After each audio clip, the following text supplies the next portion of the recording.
The morning sun cast long shadows across the private aviation terminal as Dr. Sarah Mitchell steered her sleek Mercedes-Benz G-Wagon into the VIP parking area. The clock on her dashboard showed 7:30 a.m. She was early, just as she always liked to be. Her perfectly pressed white coat hung in the back seat, ready for the emergency surgery she would perform in Chicago later that day. At 42 years old, Dr. Mitchell had become one of the most respected neurosurgeons on the East Coast. Her schedule was always packed with patients who specifically requested her expertise, often requiring her to travel across the country on short notice. This morning's flight was arranged just 6 hours ago when a hospital in Chicago called, desperately needing her skills for a complex brain surgery. As she gathered her designer briefcase and small overnight bag from the passenger seat, she caught her reflection in the rearview mirror. Her dark brown eyes looked tired. She had been up late studying the patient's medical files. Her natural hair was pulled back in a neat, professional style, and her navy blue pantsuit was immaculate, as always. The private terminal stood before her, its glass walls gleaming in the morning light. Dr. Mitchell had used this same terminal at least twice a month for the past 3 years. The regular staff knew her well, often greeting her by name and having her preferred coffee order ready. Today, however, something felt different. There were new faces at the security desk, and the usual warm atmosphere seemed somehow colder. Walking confidently toward the entrance in her comfortable yet elegant flats, she had learned long ago that heels and long surgeries don't mix. Dr. Mitchell noticed a security guard watching her intently. He was new, she had never seen him before.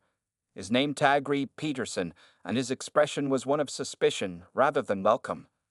Dr. Mitchell reached into her bag and pulled out her identification and flight documentation, something she could probably do in her sleep by now. Her hands moved automatically, finding the right papers with practiced ease. She had done this hundreds of times before, but today would prove to be anything but routine. Behind her, a group of businessmen in expensive suits walked through the parking lot, their laughter carrying across the morning air. Dr. Mitchell noticed how the guard's eyes shifted between her and the approaching men, his expression changing subtly. She had seen that look before, the look of someone making assumptions based solely on her appearance. The morning was pleasantly cool, but Dr. Mitchell felt a familiar warmth rising in her chest. It was the same feeling she got during her residency when patients assumed she was a nurse, or when people at medical conferences mistook her for support staff rather than a keynote speaker. After 20 years in medicine, she had learned to handle these situations with grace and dignity, but it never stopped being exhausting. As she approached the door, Dr. Mitchell pulled out her phone to check the time again.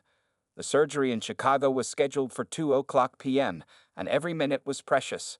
A young girl's life depended on her being there on time. She had reviewed the case file thoroughly. 14-year-old Emma Thompson, suffering from a rare brain tumor that few surgeons were qualified to remove.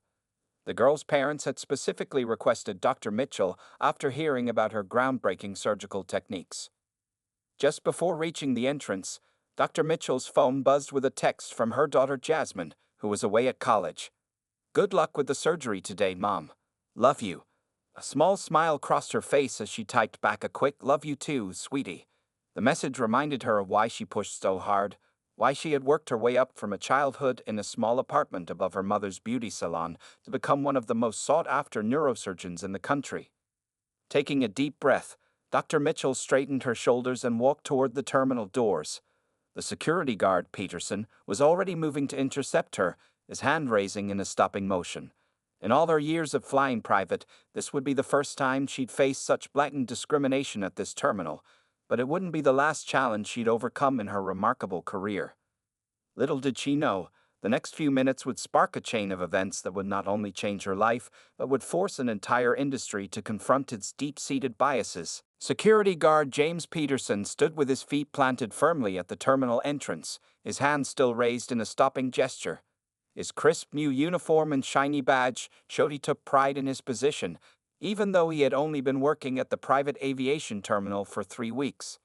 "Excuse me, ma'am," Peterson said, his voice carrying across the quiet morning air. "This is a private terminal. I'm going to need to see some identification." His tone was different from the one he had used with the businessman who had just walked past, and several heads turned to watch the interaction. Dr. Mitchell calmly held out her credentials, which included her pilot program membership card, flight documentation, and medical license. Of course, she said politely, maintaining her professional demeanor. I'm Dr. Sarah Mitchell. I have a flight scheduled to Chicago for an emergency surgery this afternoon. Peterson barely glanced at the documents before shaking his head. There must be some mistake, he said, his voice getting louder. This is a private aviation terminal for chartered flights. Are you sure you're not looking for the main terminal? He gestured toward the commercial airport building in the distance. Behind them, the group of businessmen who had entered earlier stopped their conversation to watch. One of them, recognizing Dr. Mitchell from a medical conference, frowned at the scene unfolding before him. A young woman at the coffee counter pulled out her phone and began recording discreetly. There's no mistake, Dr. Mitchell replied, her voice steady but firm. I've been flying from this terminal for 3 years now. I have all the required documentation right here. She pointed to the papers in Peterson's hand, which clearly showed her name and flight details. Peterson shifted uncomfortably, but didn't back down. Well, these could be irregular, he said, implying something that made several onlookers gasp. I'm going to need to call this in. Please step aside. Dr. Mitchell checked her watch, aware that precious minutes were ticking by. Mr. Peterson, she said, reading his name tag again, I have a 14-year-old patient waiting for emergency surgery in Chicago. Every minute we spend here puts her at risk. Your colleagues know me well. Perhaps we could call Angela Torres, the terminal manager. Ma'am, I'm going to need you to lower your voice, Peterson said, despite the fact that Dr. Mitchell had been speaking calmly all along. He reached for his radio, keeping his other hand up as if to hold her back. We have a situation at the main entrance. More people had gathered now, watching the scene with mixed expressions of concern and disapproval. The regular staff behind the counter looked uncomfortable, but they seemed unsure about intervening with the new security guard. A situation, Dr. Mitchell repeated, maintaining her composure even as her heart raced. The only situation here is that you're preventing a surgeon from reaching her patient. She pulled out her phone, showing him the hospital's emergency request email. Would you like to speak with the Chicago Memorial Hospital Chief of Surgery? Peterson's face reddened. Ma'am, if you continue to be difficult, I'll have to ask you to leave the premises. His hand moved to rest on his security badge, a gesture that seemed meant to intimidate. Just then, one of the businessmen stepped forward. Excuse me, he said, but I attended Dr. Mitchell's keynote speech at last month's Medical Innovation Conference in Boston. She's one of the top neurosurgeons in the country. Peterson's face grew even redder, but he stood his ground. Sir, I appreciate your input, but I have protocols to follow. Something's not adding up here. He turned back to Dr. Mitchell. Maybe you're lost. The cleaning staff entrance is around the back. A collective gasp went through the growing crowd. The young woman with the phone was now openly filming, and several others had joined her. Dr. Mitchell felt a familiar weight in her chest, the weight of having to prove herself yet again, of facing assumptions and prejudices that had nothing to do with her qualifications and everything to do with her appearance. The terminal doors slid open behind Peterson, and the clicking of heels on tile announced someone's approach. Angela Torres, the terminal manager, had finally arrived, her face a mask of concern as she took in the scene before her. The confrontation was about to take an unexpected turn, and James Peterson had no idea that his next actions would soon make him the subject of national headlines. Angela Torres walked quickly toward the entrance, her high heels clicking against the polished floor. As the terminal manager, she had watched the security cameras with growing horror before rushing down from her office. The scene before her was worse than she had imagined. What's going on here? Torres asked, her voice sharp and professional. She noticed Dr. Mitchell's usually calm expression was strained, and Peterson's face was red with stubbornness. Before anyone could answer, Peterson spoke up. Ma'am, I was just explaining to this person that she seems to be in the wrong place. I'm handling the situation. He emphasized the word handling, while standing even straighter, his chest puffed out. Dr. Mitchell turned to Torres with relief. Angela, I have an emergency surgery in Chicago. The patient is a 14-year-old girl. I'm already running late because of this misunderstanding. She kept her voice steady, though her fingers were tightly gripped around her briefcase handle. Torres's face darkened with anger. Peterson, Dr. Mitchell is one of our most valued clients. She flies through this terminal at least twice a month. She reached for the documents Peterson was still holding. These credentials are completely in order, as they always are. Peterson's expression shifted between confusion and disbelief. But she doesn't look like our usual clients, he stammered, digging himself deeper into trouble. I was just following protocol for suspicious individuals. The crowd that had gathered grew larger. Many people had their phones out, recording everything. Some were typing rapidly, probably sharing the incident on social media. The businessmen who had entered earlier stood nearby, shaking their heads in disapproval. Suspicious? Torres repeated, her voice ice-cold. What exactly makes Dr. Mitchell suspicious, Peterson? Her medical license? Her Harvard degree? Her regular client status? Or is there something else you'd like to explain to all of us? She gestured to the crowd of witnesses. A young flight attendant stepped forward from the growing crowd. Dr. Mitchell performed emergency surgery on my mother last year, she said loudly. She saved her life. I recognize her because I've seen her fly out of here many times. Peterson started to sweat. He looked around, suddenly realizing how many people were watching and recording. His radio crackled, and another security guard's voice came through. Peterson, what's the situation? Do you need backup? Before Peterson could respond, Torres grabbed his radio. No backup needed, Rick. I'm handling this personally. She turned to Dr. Mitchell. Dr. Mitchell, please, let me escort you to your flight. You've been delayed long enough. But Peterson wasn't done. In a last desperate attempt to maintain his authority, he stepped in front of them. We still need to follow proper protocols. I need to call this in to my supervisor. His hand shook as he reached for his phone. Torres's eyes flashed with anger. I am your supervisor, Peterson. And right now, you're preventing a renowned surgeon from reaching a child who needs emergency surgery. Is that really the hill you want to die on? The terminal had gone completely silent. Everyone watched as Peterson struggled with his choices. His face went through a series of emotions. Confusion, anger, embarrassment, and finally, fear, as he realized the severity of his actions. Dr. Mitchell checked her watch again. That's 15 minutes we've wasted, she said quietly, but in the silence, everyone heard her. 15 minutes that my patient can't afford to lose. Torres turned to Peterson one last time. Step aside now. We'll discuss your future with this company later. Her tone left no room for argument. Finally, Peterson stepped back, his face now pale. As Dr. Mitchell walked past him, the crowd parted respectfully. Some people nodded to her, while others glared at Peterson. The young woman who had been recording since the beginning stopped Dr. Mitchell gently. Dr. Mitchell, she said, holding up her phone, I have the whole thing recorded. Would you like me to send it to you? This shouldn't happen to anyone else. As Dr. Mitchell nodded her thanks, she knew this incident was far from over. The videos were probably already spreading across social media, and soon the whole country would see what had happened at this private terminal on an ordinary Tuesday morning. But right now, her focus was on her patient in Chicago, a young girl whose life depended on her getting there as soon as possible. Behind her, she could hear Torres beginning to dress down Peterson, whose career in private aviation was about to come to an abrupt end. The next hour at the private aviation terminal moved at lightning speed. Angela Torres personally walked Dr. Mitchell to her waiting jet, while behind them, the videos of Peterson's discrimination were already spreading across social media platforms like wildfire.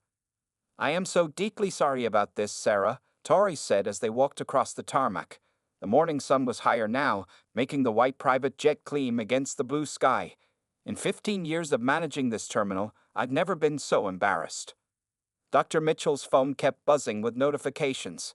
The incident was gaining traction online, with hashtags like #FlyingWildBlack and #PreventTerminalRacism trending. But her mind was focused on something else entirely, her young patient in Chicago. Angela, I appreciate your help, Dr. Mitchell said, checking her watch again. But right now, I need to review these surgical files during the flight. Emma's tumor is complex, and I can't let this morning's incident distract me from her care. As they reached the jet, Torres grabbed Dr. Mitchell's arm gently. Before you go, there's something you should know about Peterson. She lowered her voice, even though they were alone on the tarmac. We just got off the phone with his previous employer. This isn't his first incident of racial profiling. Dr. Mitchell paused at the foot of the jet's stairs, The flight crew was already loading her bags, and the pilots were doing their final checks. "Why am I not surprised?" she said quietly. Inside the terminal, things were getting even more intense. The company's CEO, Richard Hamilton, had been called immediately after the incident. He was now on a video call with the board of directors, all of them watching the viral videos that were spreading across the internet. Peterson sat in Torres's office, his security badge already confiscated. His face had lost all its previous arrogance, replaced by a sickly pale color as he watched more and more comments and shares pile up on social media. The young flight attendant who had spoken up earlier had shared her mother's surgery story, and it was getting thousands of retweets. Back at the jet, Dr. Mitchell settled into her leather seat as the crew prepared for takeoff. A flight attendant brought her the usual black coffee with a splash of almond milk, without her having to ask. These were the people who knew her, who had served her for years without ever questioning her right to be there. "Dr. Mitchell," the young pilot said, stepping into the cabin, "we've been cleared for priority takeoff. We'll have you in Chicago within 2 hours." He paused, then added, "My sister's a medical student. She follows your research. What happened today? It's not right." As the jet engine started up, Torres stood watching from the terminal window. Her phone rang. It was Hamilton, the CEO. "Angela," he said without preamble, "I've seen the videos. I'm announcing Peterson's termination within the hour, but we need to do more. This is a wake-up call for the entire private aviation industry." The jet took off smoothly into the morning sky. Dr. Mitchell opened her laptop, pulling up Emma Thompson's medical files. The young girl's latest brain scans showed a tumor that would challenge even her considerable skills. But Dr. Mitchell had built her career on taking on the impossible. A text message popped up on her phone from her daughter Jasmine. "Mom, you're trending on Twitter. Are you okay? Those videos are horrible, but you handled it like a queen, as always."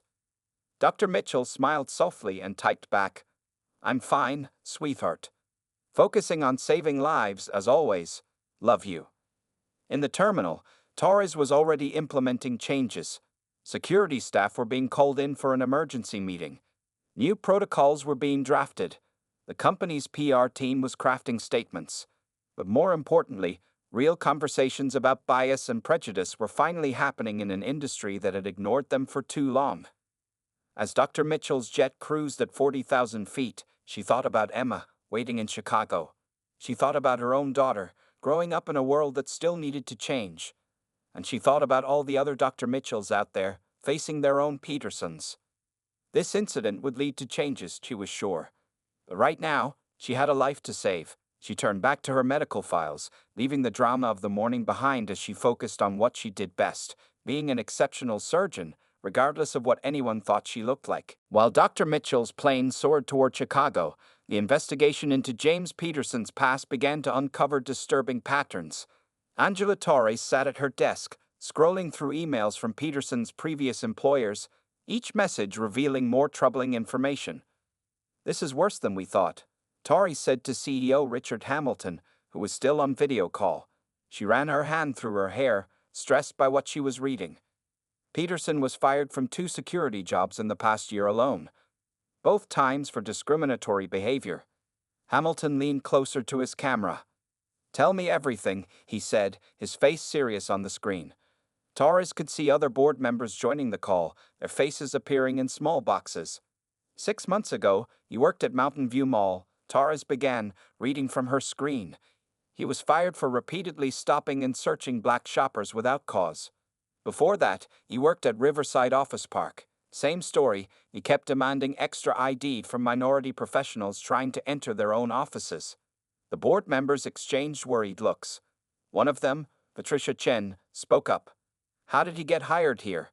We're supposed to do background checks." Torres pulled up Peterson's application file.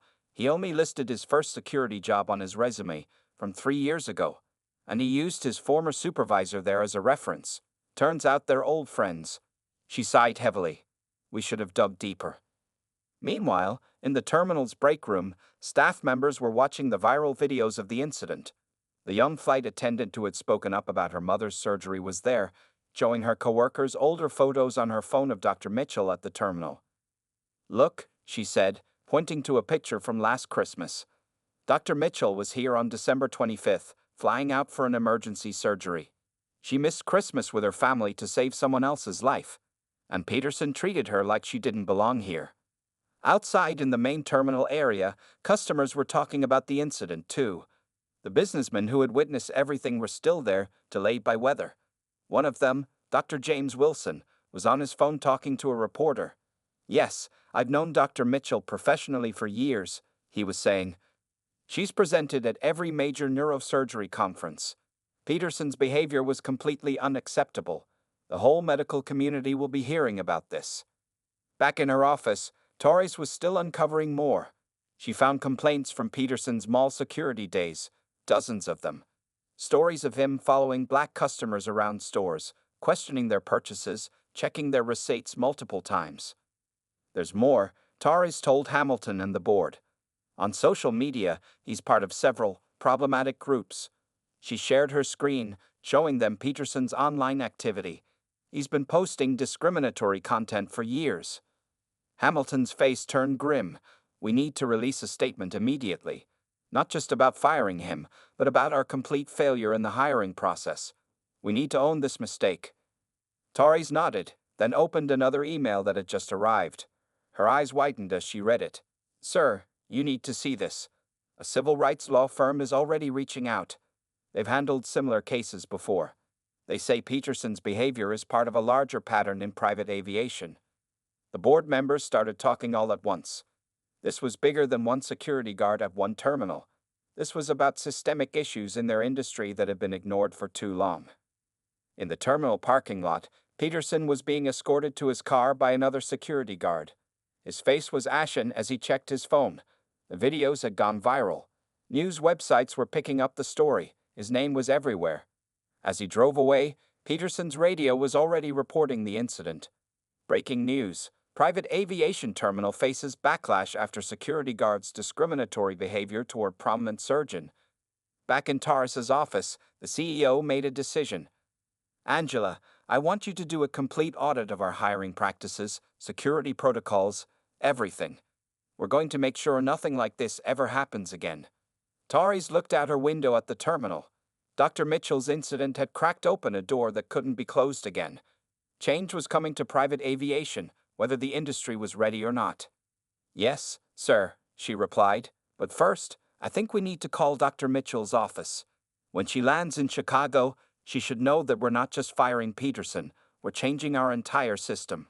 She paused, then added, "It's long overdue." 2 hours after the incident, Dr. Mitchell's plane landed in Chicago. As she stepped off the jet, her phone was filled with hundreds of messages, missed calls, and social media notifications.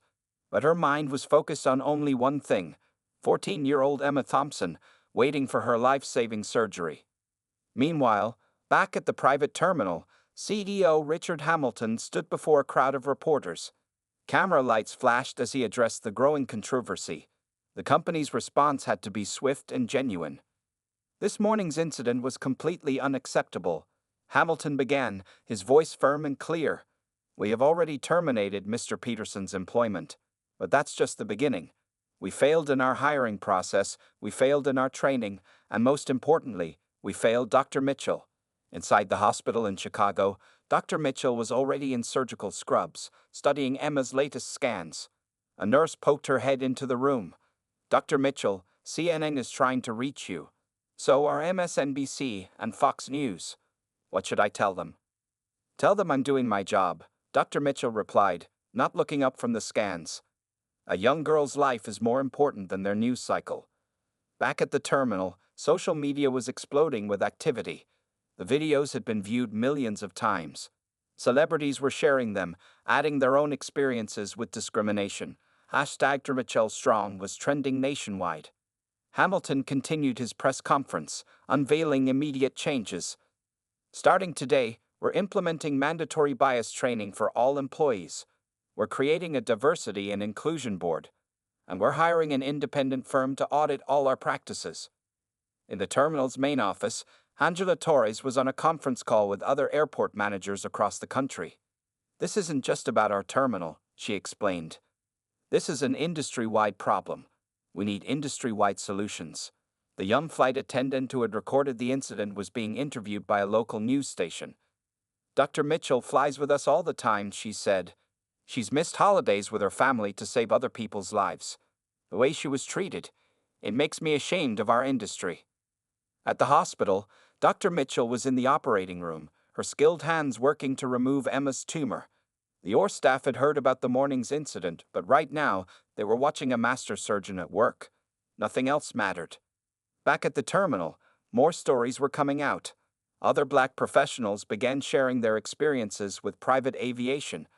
A famous black musician posted about being questioned at the same terminal last year. A black CEO described similar treatment at another private airport. Hamilton was still speaking to the press. "We've reached out to Dr. Mitchell's office to offer not just our apologies, but our commitment to change. We want her to help guide our new inclusion initiatives, if she's willing." On social media, Peterson's past was being exposed. Former mall employees shared stories about his behavior. Ex-colleagues posted about his discriminatory actions. His previous workplaces issued statements distancing themselves from him. In Chicago, Emma's parents sat in the waiting room, unaware of the morning's events. They only knew that one of the best neurosurgeons in the country was operating on their daughter. That was all that mattered to them. The terminal's phone lines were ringing nonstop. Other companies were calling to learn from their response. Civil rights organizations were offering to help with new training programs. Law firms were reaching out about similar cases. Tori sat in her office, watching it all unfold. Her email inbox was flooded with job applications. People of color in aviation wanting to work for a company that was finally addressing these issues openly. By late afternoon, the story had reached international news. Aviation companies worldwide were examining their own practices. The incident had sparked a conversation that was long overdue in the industry. In the Chicago operating room, Dr. Mitchell stepped back from the table. "Tumor removal complete," she announced.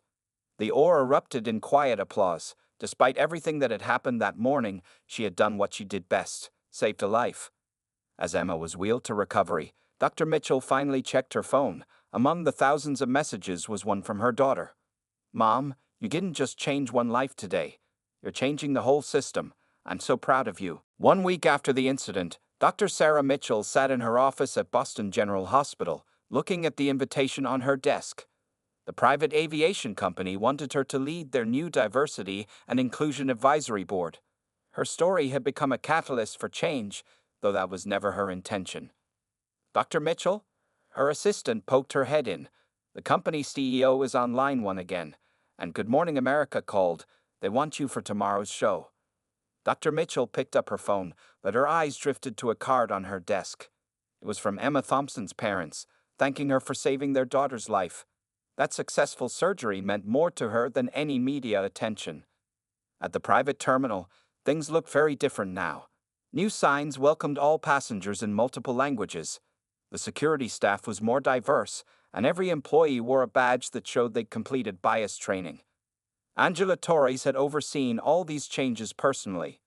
"Welcome to Elite Aviation Terminal," a new security guard, Maria Rodriguez, said to an arriving passenger. "May I see your flight documentation, please?" Her tone was professional and warm, the same for every traveler regardless of their appearance. In the terminal's new training room, 20 employees sat watching a video. On screen, Dr. Mitchell's incident with Peterson played out, now used as a teaching tool. "This is what we're here to prevent," the trainer explained. "Every passenger deserves respect and dignity." The company's boardroom was busy too. CEO Richard Hamilton sat with his executive team, reviewing applications. "We've received over 1,000 resumes since announcing our diversity initiative," he said. "People want to be part of the change." Outside, a new sign hung prominently: "Elite Aviation, where every passenger belongs." It wasn't just a slogan. It was a promise backed by new policies, procedures, and consequences for discrimination. In her hospital office, Dr. Mitchell finally took the CEO's call. "Yes, Mr. Hamilton," she said, "I've considered your offer." She looked at a photo on her wall, her younger self in medical school, one of only 3 black students in her class. "But I have conditions." Her conditions were clear. The advisory board needed real power, not just for show. She wanted mandatory bias training across all private aviation terminals nationwide. She wanted scholarships for minority students interested in aviation careers. Most importantly, she wanted accountability. Back at the terminal, Torres was leading a tour for representatives from other aviation companies. Since implementing our new protocols, she explained, passenger satisfaction has increased by 40%. Turns out, treating everyone with respect is good for business. The young flight attendant who had recorded the incident was now part of the terminal's training team. Look for signs of bias in yourself, she told the new employees. We all have prejudices. The key is recognizing and overcoming them. In the main terminal area, a new wall display showed photos of various passengers and staff, people of all races, religions, and backgrounds. Below it, a simple message read, "Our diversity is our strength." Dr. Mitchell's daughter Jasmine visited the terminal while home from college. She stood looking at that wall, proud to see her mother's photo among others. A passing passenger recognized her. "Your mom changed things here," they said. Jasmine smiled, knowing it was true. The aviation industry magazines were taking notice. Elite Aviation sets new standard for inclusion, read one headline. Private aviation's diversity revolution, said another. Other companies were following their lead, implementing similar changes. Peterson, meanwhile, had become a cautionary tale in the industry. His actions had unintentionally sparked a movement, though not the kind he'd intended. He couldn't find work in security anymore. His viral videos had seen to that. Back in her office, Dr. Mitchell finished her call with Hamilton. She had agreed to chair the advisory board, but on her terms. Change wouldn't happen overnight, but it would happen. She looked at Emma's thank you card again, reminding herself why she fought so hard to break barriers. "Dr. Mitchell?" Her assistant called again. "Your next patient is ready." She stood up, straightening her white coat. The media could wait. The interviews could wait. Right now, she had lives to save. That's what she did best, break down barriers and save lives, one patient at a time. As she walked to her next surgery, her phone buzzed with a message from Torres. "Board approved all your conditions. Change is coming. Thank you for leading the way." 1 month had passed since the incident, and the changes kept spreading like ripples in a pond. Dr. Sarah Mitchell stood at a podium in New York City, addressing a conference room full of aviation industry leaders. Behind her, a large screen showed the title, "Building an Inclusive Future in Private Aviation." Change doesn't come from viral videos, she told the audience. It comes from actions, from policies, and from people willing to stand up and say enough. The room was silent, every person hanging on her words. In the audience, Angela Torres sat with Richard Hamilton. The elite aviation terminal had become a model for others in the industry. Their new policies were being copied by private terminals across the country. Emma Thompson, now recovering well from her surgery, sat in her hospital room watching Dr. Mitchell's speech on TV. "That's her, Mom," she said excitedly. "That's the doctor who saved my life." Her mother smiled, knowing her daughter now had a powerful role model. At Boston General Hospital, Dr. Mitchell's new foundation was already making waves. The Mitchell Initiative for Medical Excellence provided scholarships to minority students interested in medicine and aviation careers. The first class of 20 students had just been selected. "These students will never have to prove they belong," Dr. Mitchell had said at the foundation's launch. "They'll know they belong from day one." Back at Elite Aviation Terminal, the transformation was clear. The security team now looked like America itself, diverse, professional, and treating everyone with equal respect. The old signs were gone, replaced by welcoming messages in multiple languages. Peterson's viral video had become required viewing in aviation security training nationwide. "This is what discrimination looks like," trainers would say, "and this is why we must do better." Jasmine Mitchell, inspired by her mother's impact, had started a student organization at her college, Aviation for All. They worked to connect minority students with opportunities in the aviation industry. Their first meeting had over 100 students attend. In Chicago, Emma Thompson had written a school essay about Dr. Mitchell. "She didn't just save my life," Emma wrote. "She showed me that nothing should stop you from being what you want to be." The young flight attendant who recorded the video had been promoted to Director of Customer Experience. Her first project? Creating guidelines to ensure every passenger felt welcome, regardless of their background. Dr. Mitchell's phone buzzed during a break at the conference. It was a message from Torres. Remember that wall of diversity photos I told you about? We just installed them in 50 more terminals across the country. The aviation industry magazines were still covering the story, but with a different angle now. Private aviation's diversity revolution shows results. Read one headline. Inclusion drives growth in private aviation sector, said another. Back at Elite Aviation, Torres had just finished interviewing a young black woman for a security position. The candidate had mentioned Dr. Mitchell's story as her inspiration for applying. I want to be part of the change, she had said. Even Peterson's story had an unexpected ending. He had enrolled in bias training courses and was speaking to student groups about his mistakes. I learned the hard way, he would tell them. Don't be like me. Be better. Dr. Mitchell finished her speech to thunderous applause. As she stepped down from the podium, a young girl approached her with a photo to sign. I want to be a pilot, the girl said shyly. My mom says if you can be a doctor who flies private, I can be anything. Later that evening, Dr. Mitchell sat in her hotel room, looking at her phone. The Mitchell Initiative's website had just announced their second round of scholarships. Applications were pouring in from across the country. Her daughter Jasmine called. Mom, guess what? 3 of our Aviation for All members just got internships with private aviation companies. It's really happening. Things are really changing. Dr. Mitchell smiled, remembering that morning at the terminal that had started it all. One incident, one stand, one viral video, but the impact would last for generations. Her phone buzzed again. A text from Emma Thompson. Dr. Mitchell, I got an A+ on my essay about you. Teacher says I should send it to the school newspaper. Is that okay? As she typed her reply, Dr. Mitchell thought about all the barriers still to break, all the changes still to make. But looking at how far they'd come in just 1 month, she knew anything was possible. The next morning, she would board another private jet, headed to another hospital, another patient in need. But this time she knew the path she flew was a little bit clearer, a little bit fairer, for everyone who would follow.